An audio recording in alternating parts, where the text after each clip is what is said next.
السلام علیکم ورحمۃ اللہ وبرکاتہ۔ دوستو، آپ دیکھ رہے ہو میرا کشمیر نیوز اور میں ہوں آپ کا بھائی پروفیسر مظفر مرزا۔ دوستو، آج کی ویڈیو غور سے دیکھنا، بہت سارے پاکستانیوں کی قسمت بدلنے والی ویڈیو ہے، اس لیے کہ برطانیہ بہت عرصے کے بعد 1964 کے بعد پاکستانیوں پہ مہربان ہوا ہے۔ وہ مہربان پاکستانیوں کی کوئی اتنی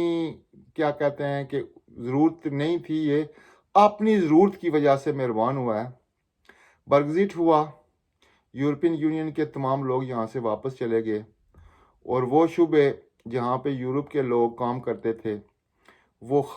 مالی خالی ہو گئے، اور لوگوں کی اشد ضرورت کے پیش نظر جب برطانیہ نے پہلے انڈیا کو آزمایا تو بہت سارا فراڈ چلا انڈیا میں، جو خاص کر ہیلتھ کیئر ورکر ویزے کے بارے میں بہت سارا فراڈ چلا۔ وہ فراڈ بے نقاب ہوا تو اب برطانیہ نے اپنے نظریں پاکستان پہ جمائی ہیں، اور پاکستان کے لیے 227 شعبوں میں ویزا کھولنے کا اعلان کیا ہے۔ برطانیہ نے کمال کیا کہتے ہیں اس کو آتم تائی بن کر ویزا فیس میں بھی کمی کر دی ہے، اور جو منیمم ویجز تھی اس میں بھی اضافہ کیا ہے، اسپیشلی وہ لوگ جو پاکستان سے اب یہاں پہ آئیں گے۔ کن کن کیٹاگریز میں آئیں گے؟ یہ 17 کیٹاگریز ہیں، جن میں جناب ہائیلی کوالیفائڈ سے لے کے مزدور تک تمام لوگ شامل ہیں۔ ہائیلی کوالیفائڈ میں کون ہیں؟ ڈاکٹرز ہیں، انجینئرز ہیں، وکلاء ہیں، ججز ہیں۔ اس کے علاوہ جو وہ لوگ جو آئی ٹی سے تعلق رکھتے ہیں، جن کے پاس آئی ٹی کا علم ہے، وہ لوگ جو نرسز کے معاملے میں، جو نرسز کی فیلڈ میں ماہر ہیں، کیئر ہوم کے معاملے میں ماہر ہیں۔ اس کے علاوہ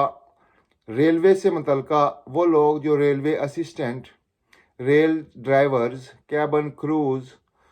ایئرپورٹس اسسٹنٹس، ایئرپورٹ کی سیکیورٹی، اور مزدور مستری جن میں ویلڈرز، پلمبرز، بجلی کے کاریگر، برکس کے کاریگر، یعنی کنسٹرکشن سے تعلق رکھنے والے وہ تمام لوگ جو بلڈنگ میں آتے ہیں، وہ یعنی کل 17 کیٹاگریز ہیں۔ 17 شعبوں میں برطانیہ نے پاکستان کی حکومت کو یہ فری ہینڈ دیا ہے کہ وہ کوالیفائڈ لوگوں کو مینشن کرے، اور برٹش ایمبیسی کے تھرو برطانیہ کی ویب سائٹ ہے جو جہاں پہ جابز ڈھونڈی جاتی ہیں، وہاں پہ اپلائی کریں۔ وہ جاب ہے www.uk.gov۔ تو یہ خوشخبری دوستو ان لوگوں کے لیے ہے جو بہت کم پڑھے لکھے۔ ہاں، آپ کو ایک اور خوشخبری سناؤں کہ کنسٹرکشن کے شعبے سے تعلق رکھنے والے لوگ، ان کو آئیلٹس کی ضرورت نہیں ہے، ان کو لینگویج سکلز کی ضرورت نہیں ہے، لیکن وہ لوگ جو ایئرپورٹس کے متعلقہ ہیں، یعنی ایئرپورٹ سیکورٹیز، کیبن کرو، ہوائی جہاز کے لیے جو ہوتے ہیں، ہمارے ریلوے جو ریلوے اسٹیشن پہ ریلوے اسسٹنٹ ہوں گے، ریلوے ڈرائیورز ہوں گے، نرسز ہوں گے، ٹیچر ہوں گی، اس کے علاوہ انجینئر ہوں گے، آئی ٹی کے لوگ ہوں گے، ججز ہوں گے، وکلاء ہوں گے، اور ٹیچرز ہوں گے، یعنی ہائی کوالیفائڈ لوگ ہیں، ان کے لیے آئیلٹس 5 سے 6 پوائنٹ ضروری قرار دے دیا گیا ہے۔ لیکن لیبر کلاس کے لیے کوئی آئیلٹس نہیں ہے، کوئی زبان کی پابندی نہیں ہے۔ لیبرز کے لیے صرف اتنا کافی ہے کہ ان کے پاس کوالیفائڈ ایکسپیرینس ہو، یعنی یا تو وہ کسی ٹیکنیکل کالج سے کوالیفائڈ ہوں بلڈنگ کے معاملے میں، یعنی اگر وہ کیا ہیں بجلی کے معاملے میں بجلی کے کام جانتے ہیں تو الیکٹریشین ہیں تو ٹیکنیکل کالج سے ماہر ہوں، ویلڈر ہیں تو ان کے بھی لیے یہی کنڈیشنز ہے۔ اس کے علاوہ اگر وہ